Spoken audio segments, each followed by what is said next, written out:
It's time to blow this scene. Get everybody in the stuff together. Okay, 3, 2, 1, let's jam.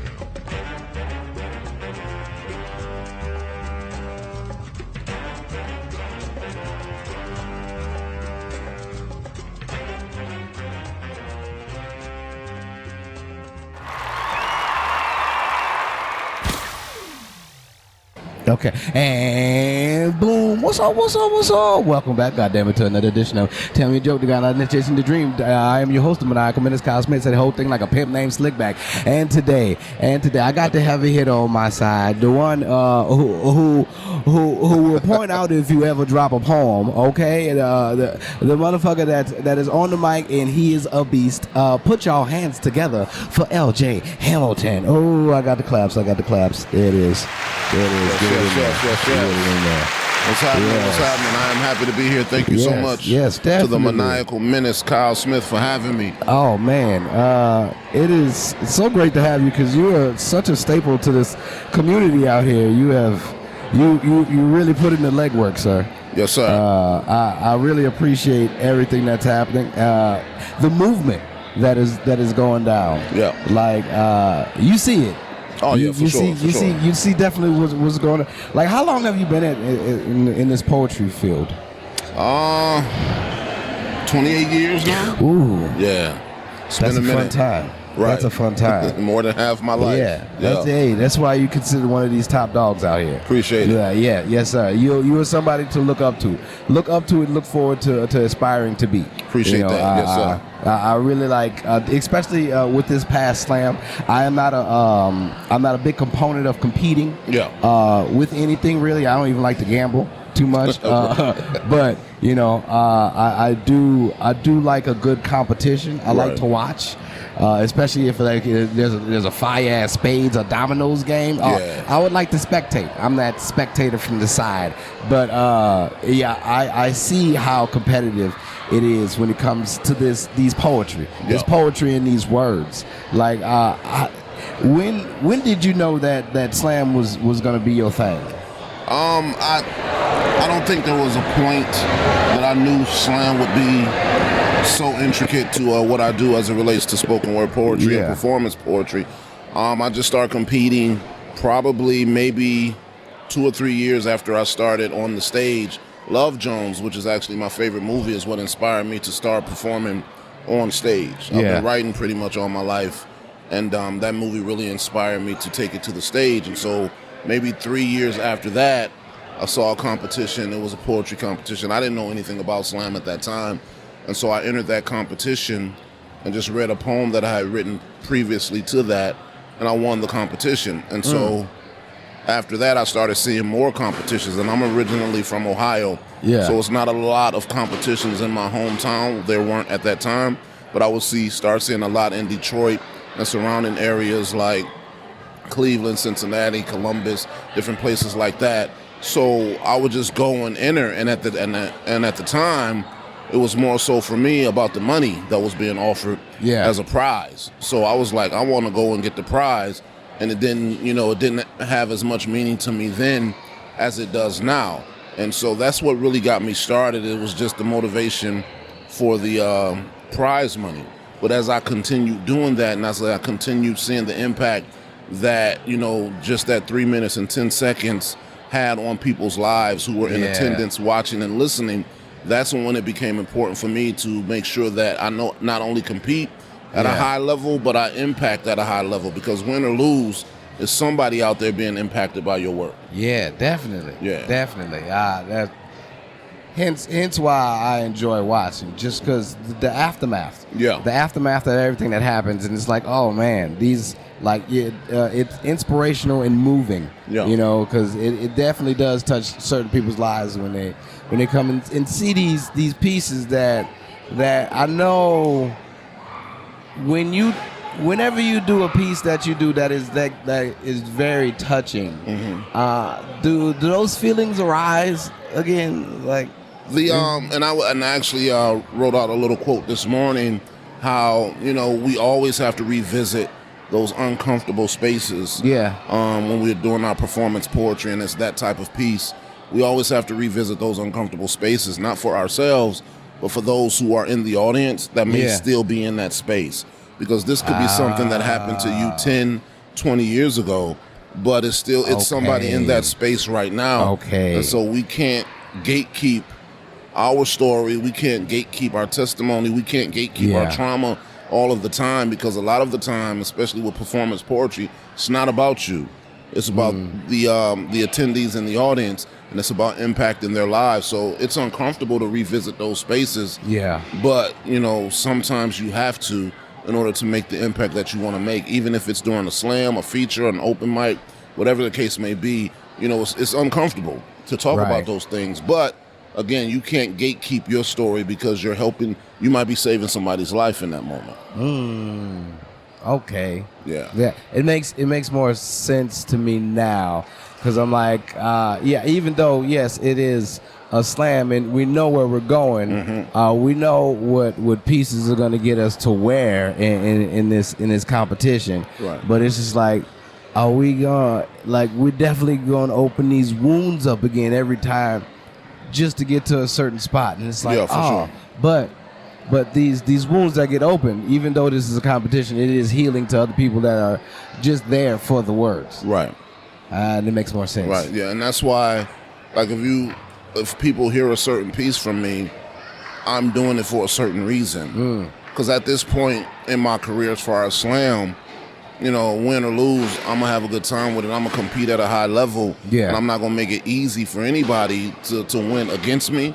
But also, I have to be really strategic as it relates to the pieces that I do and the reasoning behind them.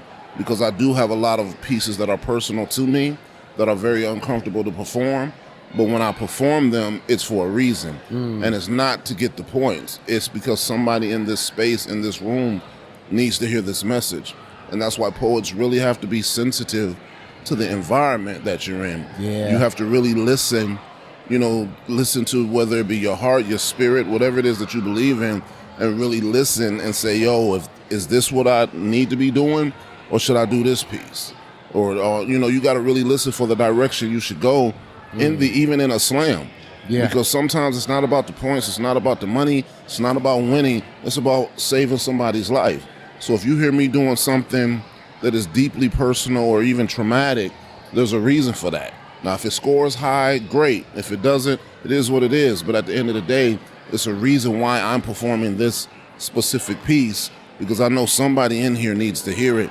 And 10 times out of 10, somebody will come up to me after the event and say, thank you for performing that. And then they'll tell part of their story. And that'll help. Yes, that lets sir. me know that I'm continuously on the right track with how I do my poem selections. Yeah. Well, oh man. So it did. All right. So your life to me is kind of like, as not saying I'm all up in your shit, but it is mysterious to me, kind of like Tommy from Martin. Like I don't really know what you do, but you always carry yourself very prestigiously. Appreciate it. Was poetry always the thing? Is that where you knew you was going in life? Like what was it like as a little LJ Hamilton? As a little LJ, I wanted to be a wrestler. Yeah. WWE. Yes. Okay. WWF at that time. Yeah. And so I was in love with wrestling. Yes. Hulk Hogan, of course, was my favorite, just like so many of us. Okay. I'm an Ultimate Warrior fan. Yeah, so I'm him with too. You. I had a collection of books and the dolls, and used to eat the ice cream, all of that. So I was really, really into it. I didn't know at the time, of course, as a kid, what it took to actually be that. I mean, not just in size, but in height and in everything else. I drank my milk because of Hulkamania. Yeah. It's like you got to be athletically, built for that type of profession. And so, I wrestled all through junior high school, high school. Lucky. Won championships and all that kind of stuff. But then, as I grew older, that desire kind of faded. Yeah. And I no longer wanted to do that. And so I got into some other things as far as professionally, went to school for marketing and all that other kind of stuff. So in my mind, I was just going to be a professional person, whatever that was. I was just going to work. I saw Boomerang. I wanted to do that. You know what I mean? I wanted to be in advertising. So that's why I went to school for it. I wanted to be like Marcus. So it's like, it was so many influences that I had. And again, when I saw Love Jones, is when I was really inspired where it wasn't a fleeting inspiration. Like everything else was kind of fleeting. And as kids, we always have those dreams of being like whoever our heroes are at that time. But when I saw that movie, it was inspiring to me because it's like I've been writing for so long and I never had an outlet for it. And I never really knew anything about performance poetry at that time. Yeah. Of course, I knew about Maya Angelou and different people like that. Yeah, the norm. Right, or I would read their work, but I didn't know there was spaces for that. And so when I saw that and it let me know it was a space for it, that's when I became more comfortable with performing it. And as I did that throughout the years, I just knew this was part of my purpose. Yeah. I never understood where like whatever I did was taking me. I just knew that I needed to keep doing it. Right. Even though it was different, because in the beginning when I started doing what I'm doing, it was like shunned upon in the community that I was in the beginning, and then now to find an actual community that accepts all forms of what happened, especially from me looking on the outside in. I always thought it was one thing, just all that, quiet, solemn, snap, Yeah. But now knowing that it's just basically another outlet to express, I'm like, I'm all in now. Right. I enjoy to see where this goes, and not even to be competitive, but to be like, when you do see something really good, I'm like, I need to step my game up because that was nice. Right. That was nice. I want something like that or better. I want to do something just like that or better. Yeah. Not to copy or anything, just to be like, I want to be in that realm. Right. I want to be in that headspace right there.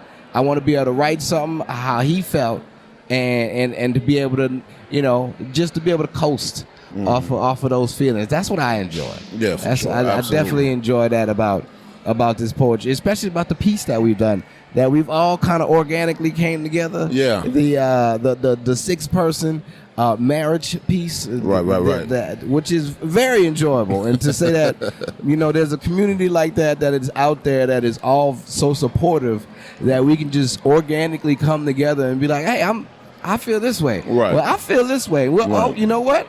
Let's do something together. And it's like, well, nobody's trying to step on each other's toes and nothing like that. Yeah. And that's what makes this scene so nice, I believe, compared to other scenes that I've seen. Right. And it's just like I don't think they have the camaraderie or the companionship between others to be like, instead of always trying to downplay the next person, let's try to come together with shit. Right, for sure. Which we've that's seen important. a lot of. When you speak of community, that's important too. Community is just the camaraderie and the working together, and some people may organically, like you were saying, do pieces together. But at the end of the day, even if you don't get to that point, at least get to the point of actually working together and supporting each other and uplifting each other. And we have a lot of that in our community here in the city, whereas a lot of other communities don't, unfortunately. Yeah. And you have a lot of division, and you have a lot of gatekeeping, and you have a lot of backbiting and just a lot that makes it less enjoyable of an experience, especially if you're a new poet coming into it. But here, we operate a little differently. Of course, we have our issues, but at the end of the day, you can always find a safe space here. You can always find a community that is welcoming of you, and you can always find your people and or your tribe to build with and grow with. Definitely. Yeah. It is so comforting. Yeah, for sure. It is a comforting feeling knowing that you can come outside, even though that you're dealing with a whole bunch of bullshit, and be like, oh no, we all dealt with it. It's okay. Right, for sure. It is okay to feel, and it's like, oh shit, how do you deal with the vulnerability? I make the decision to be emotionally and artistically naked on stage.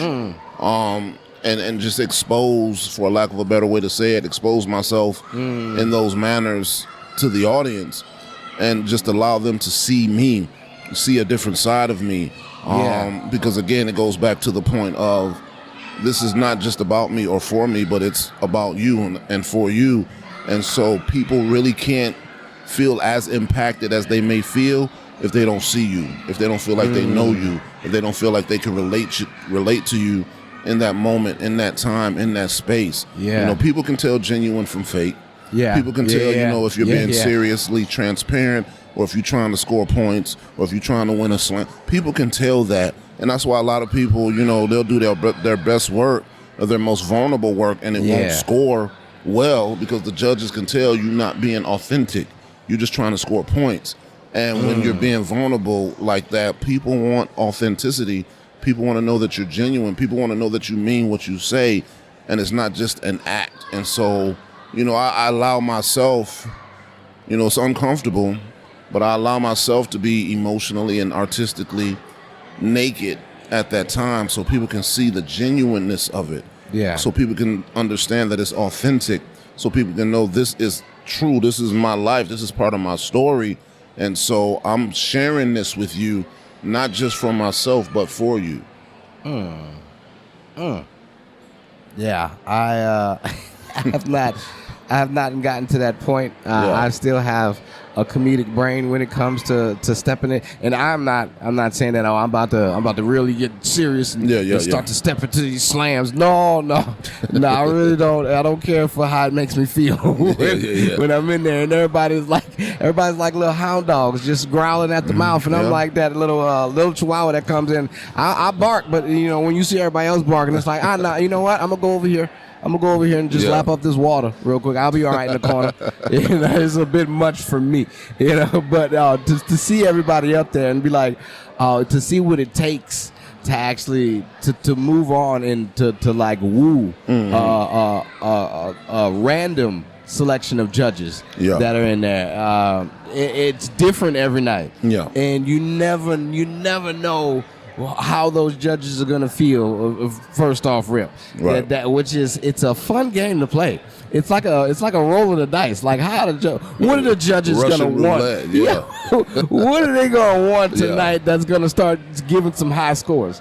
Because some people it was very typical that they wanted a certain thing, and if you weren't giving it, you wasn't getting shit from it. Right. Yeah. And it's like, wow, this is a game that I'm new to. First off, secondly, it's fun to watch, but also I don't want to play because it seems like you're playing with people's money at this point in time, and I'm like, you know what, I'm good.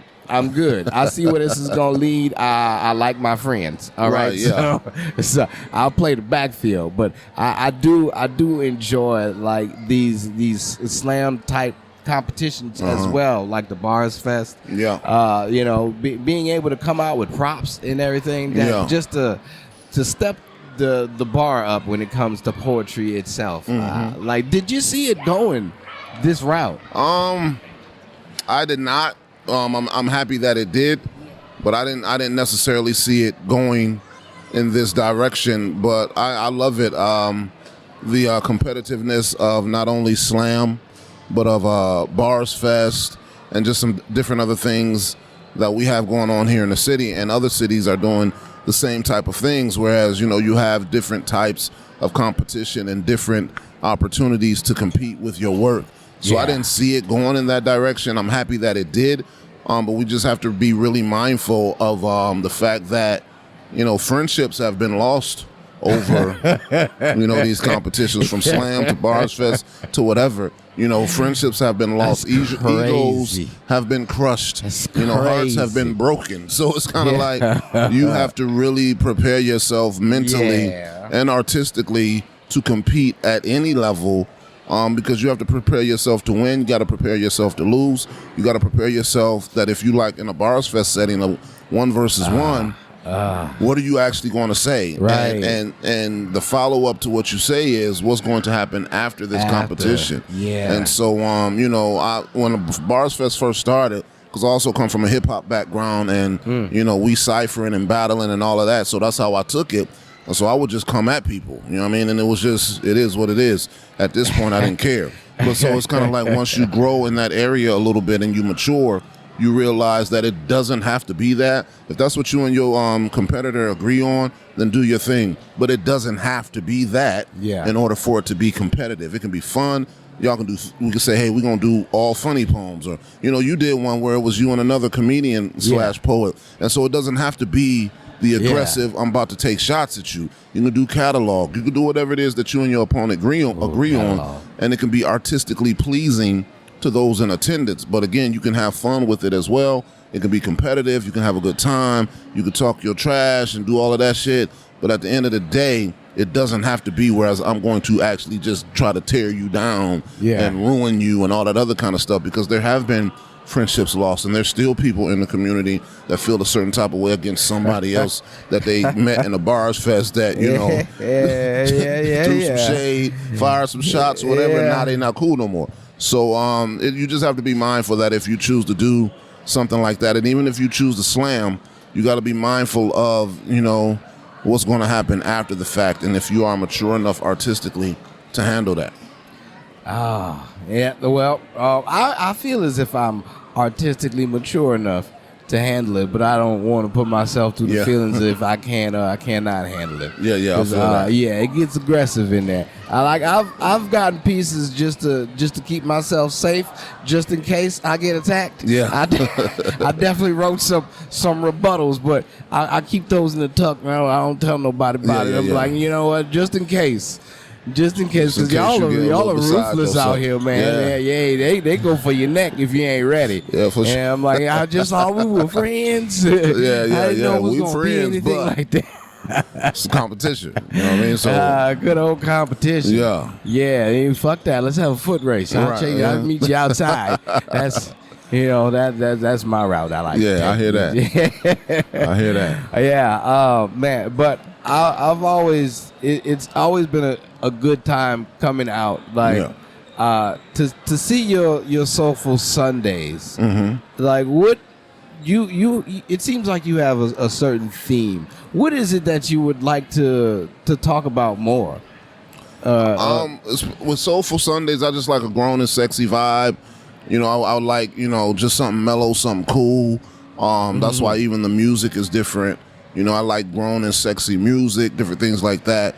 And so I would want poets and artists to come more in that lane, more in that, you know, as far as the audience comes expecting that. So I would like any artist getting on stage to deliver that, be it about love, being about relationships. If you want to go, you know, intimate, sex, erotic, whatever. You know, just in that lane of something grown, something sexy, not overly aggressive.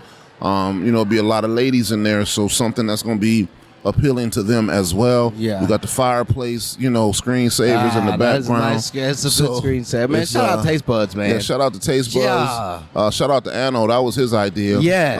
Shout out to Larry from Taste Buds. Shout out to DJ Ked. Shout out to Cashmere on the camera. You know, got the sexy fireplace screensavers in the back. You know, we dim the lights. You know, it's just a cool, smooth, lovely aesthetics. Right, and I do enjoy it. It's just a all-around grown and sexy vibe, and that's something that I've been looking for. And so, being that I couldn't really find it, you know, I decided to create it as far as just another space, another open mic for artists, but just kind of a little bit different as far as aesthetically and just the environment itself. Just a little bit different, just a little more mature and adult and grown and sexy.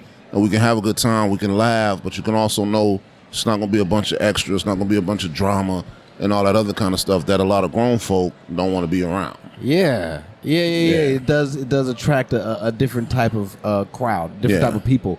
Which is great because you can like build your own type of rapport from there. Right. And I see that happening because it doesn't just have to be like the poetry lounge or like a wine poetry or anything like that. If you want to go see poetry, which will probably be random, this is more like a chilled vibe, and that's what you'll be getting from. And it's nice. It's nice to be not bogged down by just the same type of shit all the time. Yeah, you're not gonna have nobody, you know, twerking and dancing on tables and all of that. It's not a lot. I mean, if you want to smoke a hookah, cool, but nobody has even smoked hookah yet. It's not full of hookah smoke. It's just a cool, laid back atmosphere. We laughing, we smiling, we having a good time. And again, that's no diss to any other poetry house in the city or any other open mic. Mm-hmm. That's just a space that I wanted to create because that's something that I was looking for. And so people with like-mindedness, you know, they have the opportunity to experience that as well every Sunday, 8 o'clock p.m. at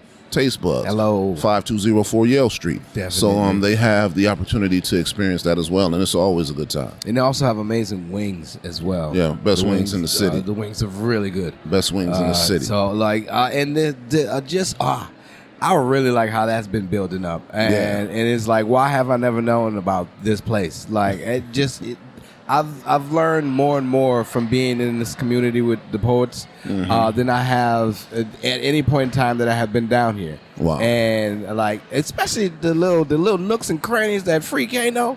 Oh my God. Like, Freak be knowing some shit. And I'm like, how do you know about this little hole in the wall? Yeah. Like, what is happening here? Right. And I love it. Like, just the people in that, the differences that everybody has and things that you wouldn't know that they liked until you really, like, spoke to that person. It's like, oh, you like this? Oh, okay. So this is why we all fit. This is because we all a little bit kooky in the head. Right. And this is why we like to do this. This is a dream chase to us. Right. And I love it. Like, I like where this has led me. Absolutely. And it's very comfortable out here. Oh, yeah, absolutely. It absolutely is, man. And what we have to understand, we got people all over the nation, all over the world, just watching us here in this city and watching us do what we do. I get tagged in videos almost on a daily basis of somebody talking about poetry in this city. Yeah. And it's just and they shouting out our poetry scene and how we do things and how we move. So we have to be mindful of that. Crazy. Yeah, we have to. I just got one today. I reposted it. I shared it. Shout out to Storyteller Gordon and the Dope Poets in New York City. Yeah. They gave us shout outs, and it's just people are watching how we move, how we do our thing. When they come here, we treat people really, really well. Unfortunately, they don't do that everywhere. That's crazy. But yeah, it is crazy. But when people come here, poets, whether you a well-known poet or you just, here in town visiting. Yeah. We treat people very, very well. There was one here this past Thursday after That Way Poetry. Shout out to King Luce. We sat out and talked to that man till almost 3 a.m, just chopping it up. Anno, myself, Destiny Love was out there, Saul, Seven 2 times rather. But shout out to Seven, the poet as well. But we were out there talking to this man out till almost 2, 3 a.m, just chopping it up, talking about poetry, talking about open mics, different things like that. We treat people very well. We make sure they're accommodated. We make sure, they're taken care of when they come here, when they visit us, when we know they're in town. Right. Some people sneak in town and try to do their own shit. Hey, all right. But that's them. There's big opportunity this way. Right. But we treat them very well, and for the most part, we treat each other very well. You always got your shit, but we treat each other very well for the most part. We all have different personalities, like you said. We're all a little kooky in the head, but when you find people you gel with, then we gel, and we have a good time. And it's not just about poetry, because after the poetry is done, we still can have a good time together, just in a fun space, talking, doing whatever, joking. We still can have a good time. We still, mutually respect each other, and, we mutually expect each other's art, and we have great times together when we're out and about. Granted, everybody doesn't fit in that space. You have your tribe, you have your cliques, you have all of that. We're people. Yeah. So, everybody don't vibe with everybody, and that's okay. Everybody don't have to vibe with everybody. Find your people, find your tribe, but that don't mean you look down on other people either. Because we all can have a good time in that space at the same time. Even if this is somebody you don't typically rock with outside of poetry, we can still have a good time together. And these are lessons that people need to learn, as they come into the community, new poets, even poets who have been here. We have to evolve. We have to make adjustments. We have to be more welcoming, and we have to be more loving and kind towards each other. But we also have to understand that everybody isn't for everybody, and that's okay. Yeah. You know what I mean? It's okay to have your people. It's okay to have your tribe. But when we all in the same space, we can also all have a good time together. Mm-hmm. Yeah. That's when I noticed that I was just kind of like molding into what was happening. I was like, I mesh with this. This is no one has shooed away from me. No one has looked down upon me and nothing like that. Everything has been accepting, and it feels like when I first started comedy in the beginning, I'm like, oh, this is this again. oh, I like this. I know where this is gonna go. If this can get kept together, I know exactly where this is gonna go. Yeah. And I can't wait to see where it goes because I'm like, it being in the midst of it is just so warm and heartfelt. I'm like, oh, this is good, but also it makes me know that the pen can't stop moving. Nah. That's the thing that motherfuckers got stagnant about. You can't Jay Leno yourself now. Right.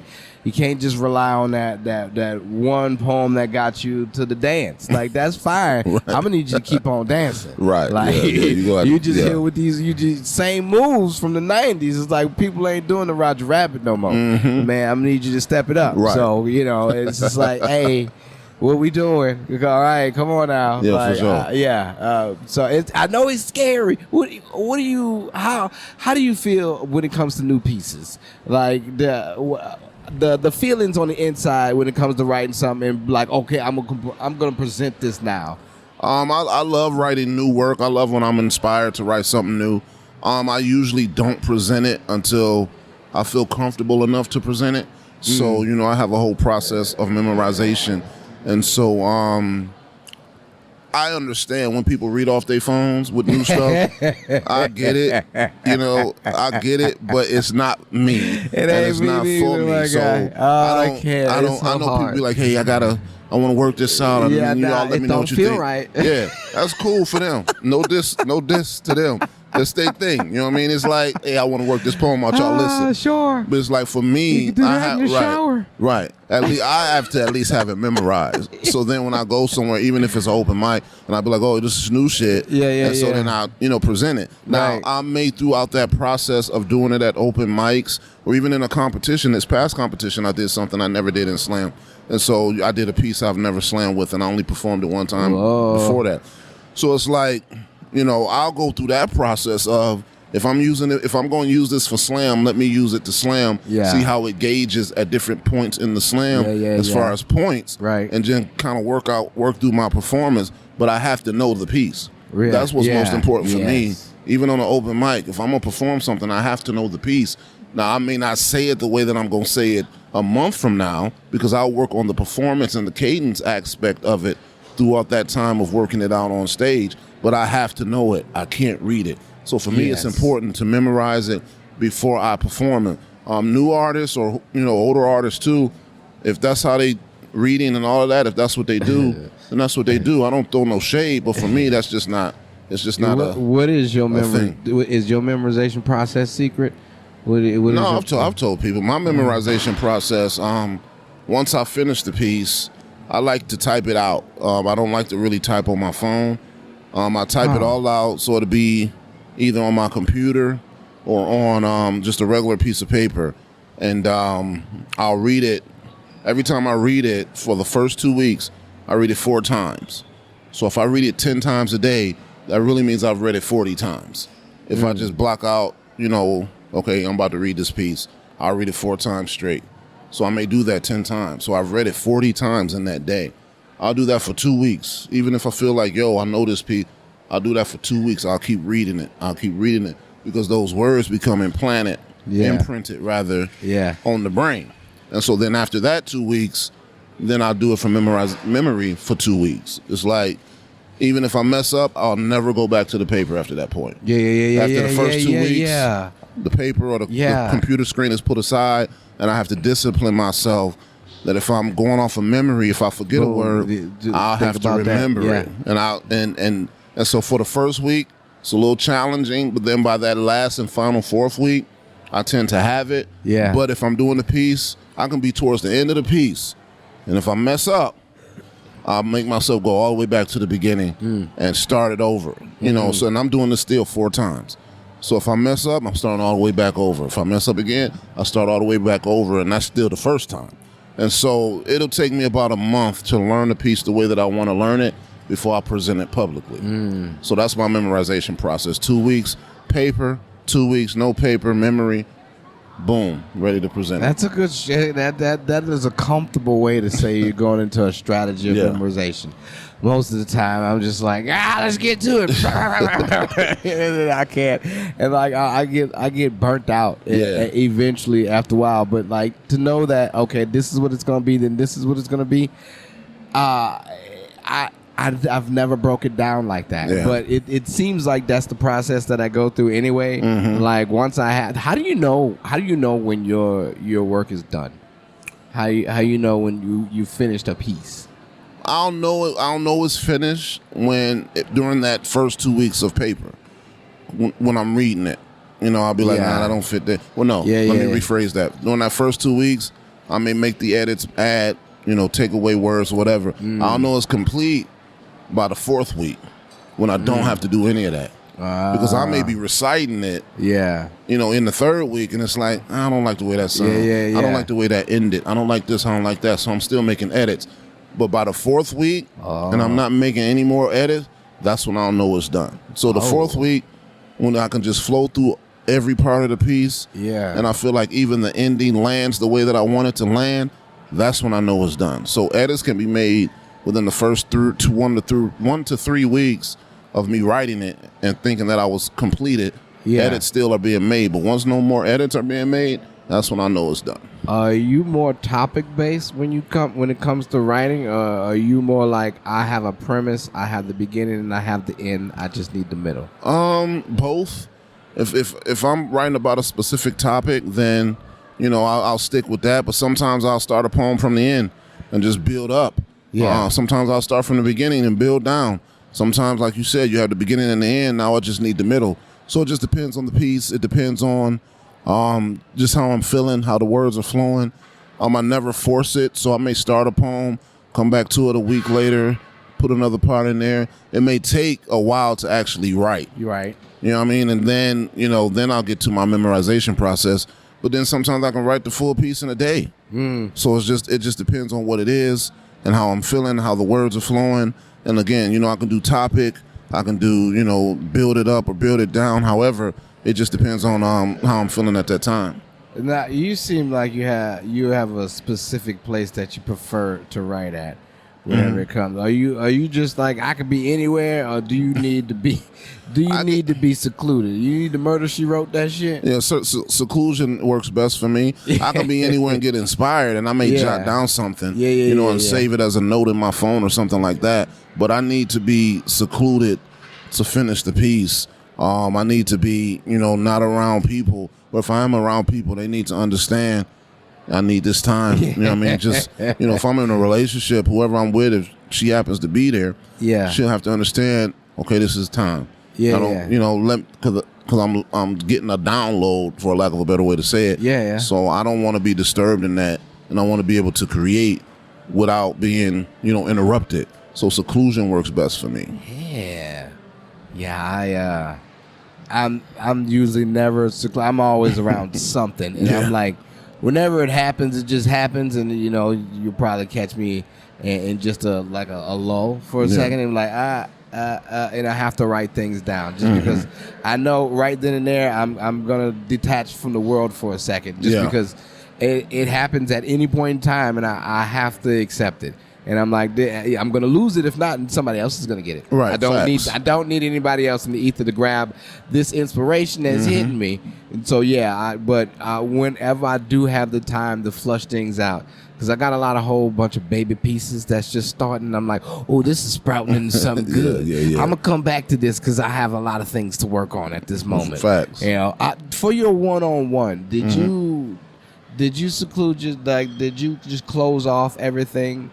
Or did you just really just like, I got this, I'll be out and about? For the one-on-one, I was still out on the scene, doing what I do as far as that.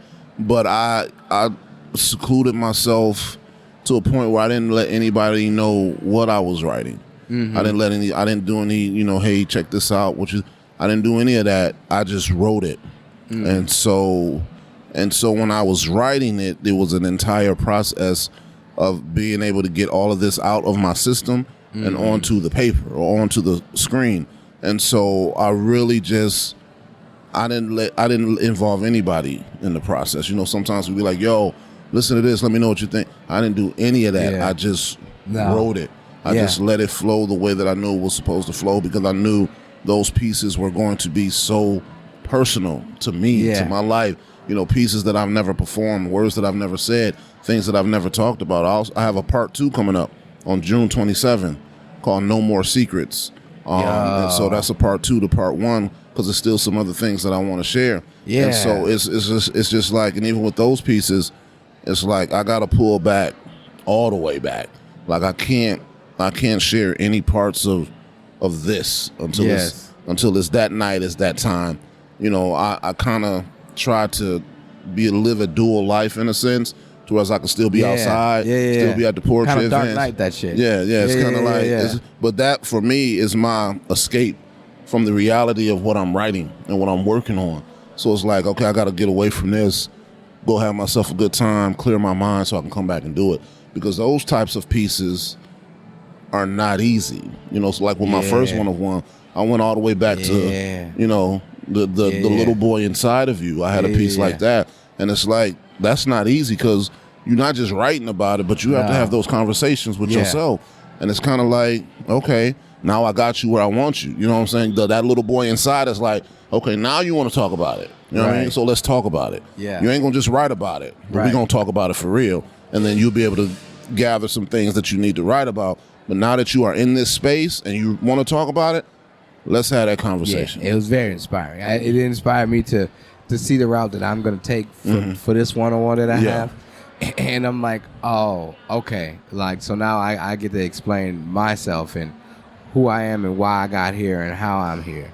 Right. And so that, it makes me, because there's certain things that it just seems like I don't need to put in there, but I want to put in there just because it's not gonna explain anything. It's just gonna be like, oh, you have this too, and it's like, but does it need to be there? And so now I'm having these dilemmas on, like, do I need to memorize this or do I not? And so I'm like, and I was just going with the flow of things, and now there's this lull just because, you know, things are getting closer to that time, and I'm like, you know what? It's probably just saying, no, just go back into the flow of how you want things. Don't debate it. Just be like, nah, if it don't need to be there, if it's too much, don't need to be there. If it's too much, it's too much. Yeah, because, I mean, people are going to enjoy what you're doing anyway. Right, and that's the thing. And for me, it's like you gotta give them something a little bit different, you know, from me.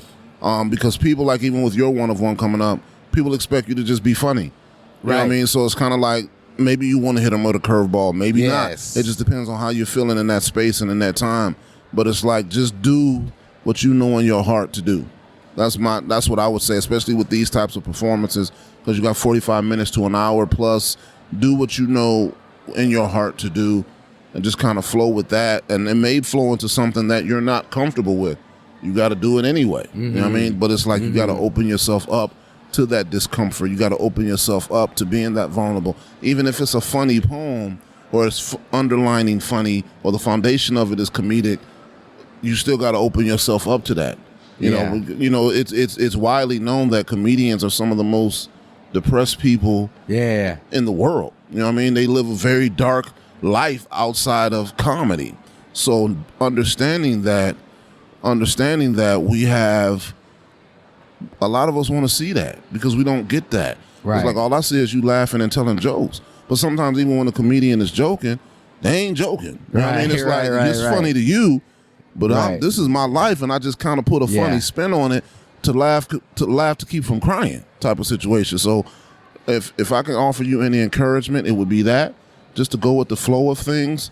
And you may want to hit them where they least expect it, or you may want to keep it funny. However you want to do it, just flow, go with the flow of things and follow your heart. I think that's exactly the route I was going to take. This is what you're speaking right there. Just because I'm like, I like to call it a shit sandwich. Well, basically, this ain't gonna have no bun at the bottom. It's just gonna be, you know, give them the bread right here, which is something neutral, and give them the meat, which is something silly, and then at the end, you go ahead and top it off with the condiments, and then you basically just got like a pita happening. And this would be all of the insides and all of the feels right there, and then leave it at that and be like, oh, where did we just go? Right, for sure. Yeah. So the crescendo, and then be like, right. And that things just kind of die off from there. I've had a special before, the Inquisitor's Observations Comedy Poetry, where I've done something similar to this, but it was all in the beginning of things, and I rushed it too quickly. I got you. Just because I wasn't as seasoned as I am now with the work that I can present. So that's one of the dilemmas that I'm having is like, go give them your best work which and then also explain the story on top of why this work is here. And Right. that's what I'm banking towards more. Facts. Because there's certain things that I think about. I'm like, this is just a whole bunch of words that fit this criteria, and I'm like, it ain't gonna fit the feel of the night. And I'm like, all right, cool. All right. I got it. yours is themed hard act to follow. Yes. So you got to prove why that is. Not to us. Right. To yourself. Right. So it's like, because you went along with the thing. I don't know if you came up with it or Scott did, but It's yeah, good. you went along with it. Yeah. So Yeah. it's like, you got to prove that to you, not to us. We know you great. We see it. We've experienced it, but you got to prove that to yourself now. So, however you do that, that's what you got to do. That burden of responsibility is on you to prove why you a hard act to follow. So, take that nuggets of wisdom. That burden is on you. Yeah. Yeah. Take that nugget and chew on it. Okay. Right. All right. Yes, sir. Well, before we get out of here, I'd Yes, like to I'd like to play a little game for the first people that be on here. A little game to break up the monotony of everything. This was such a great conversation. Absolutely. I've gotten to learn so much about you, LJ. Yes, sir. And it's a game of choices. All right. You got 4 options and 4 choices. Uh-huh. All right. You got to be one, raise one, sell one, and then have relations with the other one. All right, those are your options. And your choices are a mermaid, a mogwai, a Mexican, and a manatee. What's the second one? A mogwai. What is that? Gizmo. Remember Gizmo? Oh. From Grimm. You got to be one. Yeah, raise one of them. Raise one. Sell one of them. Sell one. And then have relations with the other one. Mermaid, mogwai, Mexican, and a manatee. I have relations with a Mexican woman. Yeah, Okay. yeah, for sure. It got to be a Mexican woman, though. You know what I mean? It's all spectrums of Mexican. So, yeah. Mexican woman, preferably age range and all that. But anyway, I would have relations with a Mexican woman. Okay. I would. Well, you said a mogwai. What's the other one? Mermaid and a manatee. What's a manatee? A manatee is the Florida little sea cows that were endangered at one. Yeah. I would sell Gizmo. Okay. Cause I ain't trying to have them problems. You said be and raise? Yeah. Uh-huh. I would. I ain't gonna be no mermaid, so I guess I'm gonna be the manatee. And I would raise a mermaid. Okay, that makes sense. That's it. We win it. That's all. I love it. It's like you playing tic-tac-toe and you see that you got stumped. And you're like, right. I guess it's going to be a cat game. Right. I can't let you win. So. Yeah, right. Exactly. So, yeah. I love that's it. Oh, okay. That's perfect. Yes. Oh, man. Well, LJ, let everybody know where they can follow you at, man. You can follow me, official LJ Hamilton, all one word, on Instagram and everywhere else. Official LJ Hamilton. I host Soulful Sundays at Taste Buds every Sunday, 8 o'clock p.m., 5204 Yale Street. I also host Love and Heartbreak the 4th Tuesday of every month for Right About Now Poetry that goes down at Rudyard's. But you can find all that information out on my page. It was such a delight to be here. Such a great conversation. Thank you so much for having me. Hell yeah. Well, Snap it up. You know what this has been? This has been Tell Me a Joke, the guy on the dream. I've been your host, Maniacal, Menace, Kyle Smith. Said the whole thing like a pimp named Slickback. And until next time, keep dreaming, jokers. Woo-hoo-hoo. Peace. Yeah.